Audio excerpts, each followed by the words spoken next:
ایک خوبصورت اسلامی کہانی ہے جس کا عنوان ہے حضرت علی اور ان کا عدل۔ ایک مرتبہ حضرت علی کے پاس ایک یہودی آیا اور دعویٰ کیا کہ حضرت علی نے اس کی زرہ چرائی ہے۔ حضرت علی نے فرمایا کہ چونکہ اس کے پاس کوئی گواہ نہیں ہے اس لیے اس معاملے کو قاضی کے سامنے پیش کرنا چاہیے۔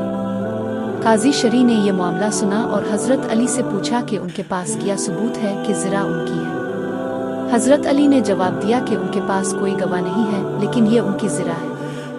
قاضی نے یہودی کے حق میں فیصلہ دیا اور کہا کہ چونکہ حضرت علی کے پاس کوئی گواہ نہیں ہے اس لیے زرہ یہودی کی ہے۔